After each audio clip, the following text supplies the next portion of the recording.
Morning students.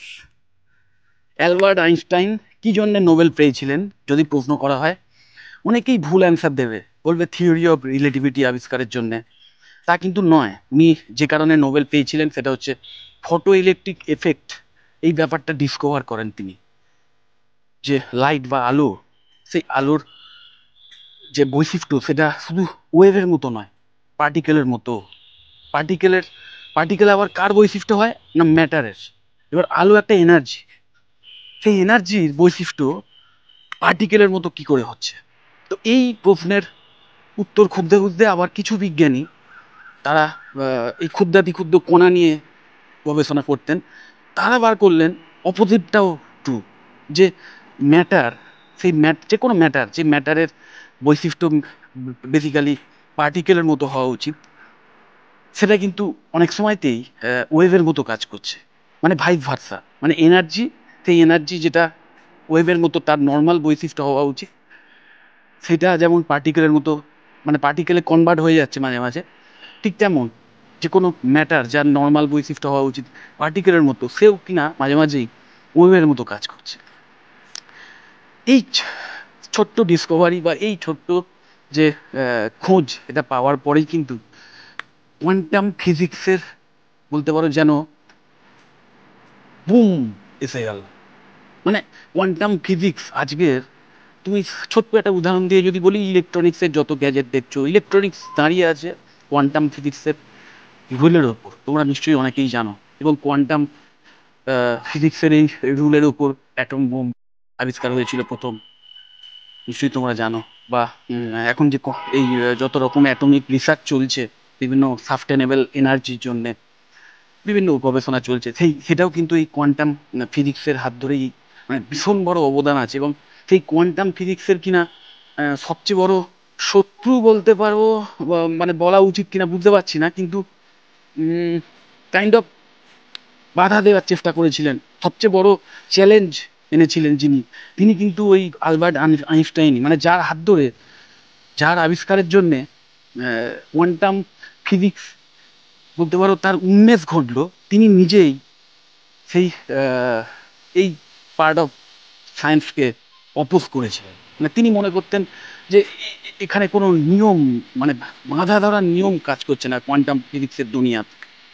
তো যাই হোক, সেটা নিয়ে তো অনেক ডিবেট হয়েছে। এবং আইনস্টাইন যিনি কিনা এই কোয়ান্টাম ফিজিক্সের বিভিন্ন ল নিয়ে যথেষ্ট স্কেপটিক্যাল ছিলেন, অথচ তাঁরই অবদান আমার মনে হয় এই কোয়ান্টাম ফিজিক্সের দুনিয়ায় সবচেয়ে বেশি।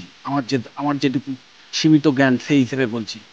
তো যাই হোক, এবার যেটা বলার, যে E=mc², এটা কিন্তু আইনস্টাইন অনেক আগে আবিষ্কার করে ফেলেছিলেন, এই ফটো ইলেকট্রিক এফেক্ট ডিসকভারি হওয়ার আগে। কোনো পদার্থের মধ্যে এনার্জি আছে, এবং সেই এনার্জি কতটা, যদি সেই মানে বস্তুটাকে কমপ্লিটলি এনার্জিতে কনভার্ট করা যায়, তাহলে সেটা কতটা হতে পারে না, সেই বস্তুর যে মাস, সেইটা, মানে তার যে ওজন, সেটা ইনটু আলো 1 সেকেন্ডে যতটা যেতে পারে, মানে প্রায় 3 লক্ষ কিলোমিটার পার সেকেন্ড যেতে পারে, নিশ্চয়ই জানো তোমরা, তার স্কোয়ার। তো কতটা ভয়ঙ্কর কনভার্সন রেট, বুঝতেই পারছো, যে সামান্য ছোট্ট একটা বস্তু, সেটা যদি তুমি কমপ্লিটলি পিওর এনার্জিতে কনভার্ট করতে পারো, তাহলে ওই লেভেলের এনার্জি পেতে পারো, যেটার কিনা এই অ্যাটমিক রিসার্চের একদম ব্যাকবোন বলতে পারো। তুমি চিন্তা করে দেখো যে অ্যালবার্ট আইনস্টাইন, তার মেন্টালিটি, তার চিন্তা করার ক্ষমতা কতটা ছিল, যে তিনি এইরকমভাবে আমাদের এই নর্মাল জগৎকে উনি চিন্তা করেছিলেন। কতটা ডিপ থিঙ্কিং হলে তবে কিনা এইগুলো করা যায়। এবং নিশ্চয়ই তোমরা জানো যে এমন অনেক ডিসকভারি তিনি, বা এমন অনেক থিওরি তিনি তখন বলে গেছিলেন, বা থিওরিটিক্যালি ম্যাথামেটিক্যালিও প্রুভ করে গেছিলেন, যেটার কোনো প্রমাণ তার জীবদ্দশাতে পাওয়া যায়নি, কিন্তু পরবর্তীকালে বিভিন্ন সময় সেই জিনিসগুলো কিন্তু প্রমাণ হয়েছে। ঠিক তার ওই থিওরি অফ রিলেটিভিটির মতোই, তিনি যেমন প্রমাণ করেছিলেন যে ভীষণ বড় কোনো বস্তু, সেটা কিনা স্পেসকে, স্থানকে, তাকে কার্ভ করে দেয়। সেই কার্ভটাই হচ্ছে গ্র্যাভিটি। মানে কেউ কাউকে টানছে না।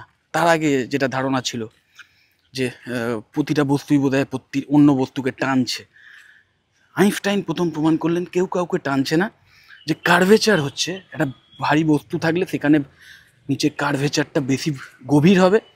তো সেই কার্ভেচারের জন্যেই আমরা যদি হালকা হই তাহলে ওই ভারী বস্তুর দিকে আকৃষ্ট হব, কার্ভ ওয়াইজ। ওকে, এইরকম একটা ডাইনামিক চিন্তা তুমি চিন্তা করে দেখো।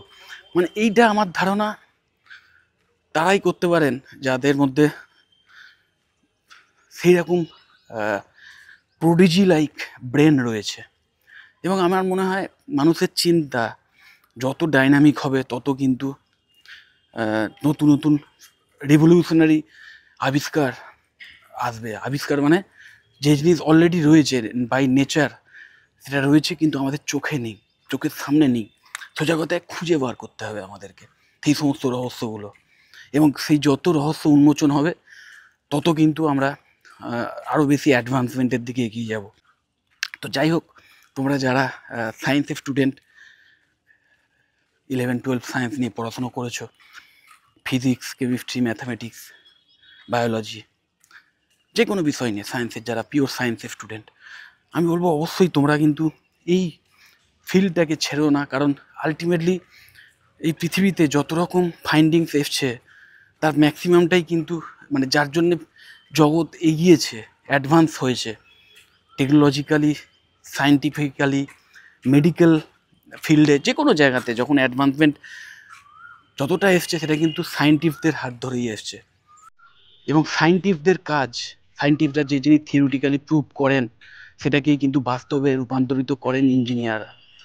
সো অবশ্যই সায়েন্স আর ইঞ্জিনিয়ারিং দুটোই কিন্তু ভীষণভাবে ইম্পর্ট্যান্ট পৃথিবীকে সাস্টেনেবল রাখার জন্যে, পৃথিবীকে আরও বেশি বাসযোগ্য করে তোলার জন্যে। তো অবশ্যই আরও অনেক ব্রাইট সায়েন্টিস্ট প্রয়োজন, আরও অনেক স্মার্ট ইঞ্জিনিয়ারদের প্রয়োজন। এবং আমাদের ভারতবর্ষ এত প্রাচীন একটা দেশ, এবং যেভাবে ভারতবর্ষ আস্তে আস্তে উন্নয়নশীল দেশ থেকে আস্তে আস্তে উন্নত দেশের দিকে এগোচ্ছে, নিশ্চয়ই জানো। খুব তাড়াতাড়ি আমাদের দেশ যাতে উন্নত হয় তার জন্য অনেক চেষ্টা হচ্ছে, অনেক অনেক রকমের রিসার্চ ওয়ার্ক চলছে বিভিন্ন জায়গায়, যাতে আমাদের দেশকেও উন্নত দেশগুলোর সারিতে আনা যায়। কিন্তু তার জন্য কিন্তু মনে রাখবে তোমাদেরও ভীষণ বড় অবদান থাকবে। আজকে যদি শুধুমাত্র ওই আইনস্টাইনের কথাই যদি ধরি, তাহলে ওনার এই যুগান্তকারী আবিষ্কারগুলো উনি যদি না করে যেতেন, ওই ডিসকভারিগুলো উনি যদি না করে যেতেন থিওরিটিক্যালি হলেও, তাহলেও আমাদের সভ্যতা কিন্তু আজকের এতটা এগোতো না, আরও অনেক পিছিয়ে থাকতাম। তো তাহলে কতটা অবদান চিন্তা করে দেখো, যে তার ওই রিভলিউশনারি আবিষ্কারগুলোর জন্য আমাদের মানব সভ্যতা আজকে অনেকটা এগিয়ে গেছে। তো এটা কিন্তু একমাত্র বিজ্ঞানীদের হাত ধরেই সম্ভব।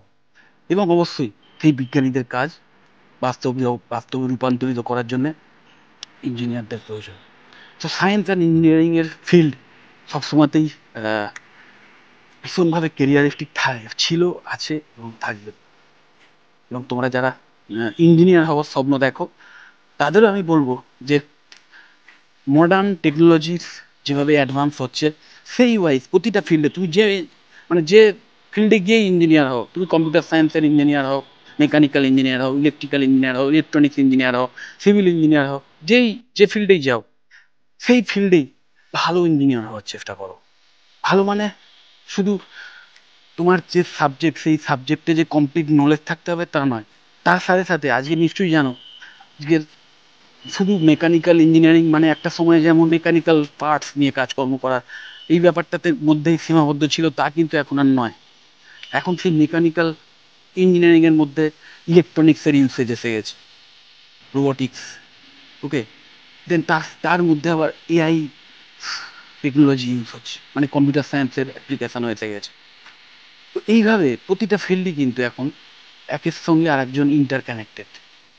প্রতিটা সায়েন্সের আলাদা আলাদা ফিল্ড, তারা একটার সঙ্গে আর একটা মেলবন্ধন করেই কিন্তু এগিয়ে চলেছে, এবং যেটা কিনা আজকের ইঞ্জিনিয়ারিং ফিল্ডে আরও ভীষণভাবে প্রযোজ্য। তো অবশ্যই তোমরা কিন্তু তোমাদের নিজস্ব ফিল্ডে তো কমপ্লিট নলেজ রাখতেই হবে তোমাদের। তার সাথে সাথে যে মডার্ন টেকনোলজি আসছে এবং যেভাবে তোমার নিজের ফিল্ডে নতুন রেভলিউশন আসছে, আরও বেশি মডার্নাইজেশন হচ্ছে, সেইগুলো সম্পর্কে নিজেদের ওয়াকিবহাল রাখো, রেগুলার পড়াশুনো করো এবং এই শেখো, প্রতিদিন শেখার চেষ্টা করো, কিপ লার্নিং মেন্টালিটি। ইভেন যখন ভবিষ্যতে চাকরি পেয়ে যাবে, ভালো কাজ করবে, প্রতিষ্ঠিত হয়ে যাবে, তখনও চেষ্টা করবে প্রতিদিন কিছু না কিছু নতুন জিনিস শেখার। কারণ এই ব্যাপারটাই কিন্তু একমাত্র আমাদের নিজেদের কেরিয়ারকে যে শুধু সাস্টেন রাখতে মানে সাহায্য করবে তা নয়, তার সাথে সাথে তুমি নিজেও যদি কোনো যুগান্তকারী আবিষ্কার বা যুগান্তকারী কোনো মেশিন বা কোনো নতুন কোনো টেকনোলজি কল্পনার জগৎ থেকে সত্যতে করার কাজের সঙ্গে যদি জড়িত থাকো, তাহলে সেই ব্যাপারটাও কিন্তু কাজে লাগবে। যদি মনে হয় ভিডিওটা ইনফরমেটিভ বা ভিডিওটা যদি তোমাদের ভালো লেগে থাকে, তাহলে অবশ্যই লাইক করো। আর যদি আমার চ্যানেলটা এখনো সাবস্ক্রাইব না করে থাকে, এক্ষুনি সাবস্ক্রাইব করে নাও। টাটা।